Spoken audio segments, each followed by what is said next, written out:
Friends, welcome to local engineer YouTube channel. இந்த வீடியோவில் இலக்கிய சீரியலோட ப்ரோமோ தான் பார்க்க போகிறோம். அதுக்கு முன்னாடி நம்ம சேனல் சப்ஸ்கிரைப் பண்ணலாம் பண்ணிக்கோங்க.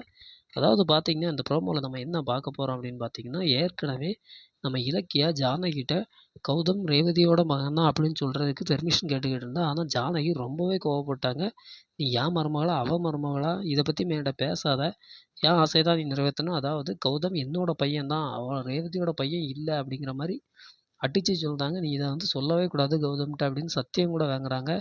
அது இலக்கியாவுக்கு என்ன செய்கிறது அப்படின்ட்டே புரியலை. இதுக்கு இலக்கியா என்ன சொல்லுவாங்கிறதும் புரியல. ரேவதி பக்கம் நிற்கவா இல்லை ஜானகி பக்கம் நிற்கவான்னு ரொம்பவே கன்ஃபியூஷன்லேயும் ஒரு பரிதாபத்துலேயும் நிற்கிறாங்க. இன்னொரு சீனில் பார்த்தீங்கன்னா, அஞ்சலி இப்போ தான் மனம் திருந்தி வந்துக்கிட்டு இருக்கா. அவள் கார்த்திக் அவளை ஏற்றுக்கிடலைங்கிறதுனால சூசைட் பண்ண ரெடி ஆகிட்டு இருக்கா. இதனால் அஞ்சலியோட அம்மா இலக்கியாவுக்கு கால் பண்ணி சொல்கிறாங்க. உடனே இலக்கியாவும் கௌதமும் அங்கே போயிட்டு இருக்காங்க. உண்மையிலே அஞ்சலி நான் திருந்திட்டாளா இல்லைன்னா பைரவி பிளான் கேட்டு நடிக்கிறாளாங்கிறத நாம முழு எபிசோட பார்த்து தெரிஞ்சுக்கலாம். நன்றி.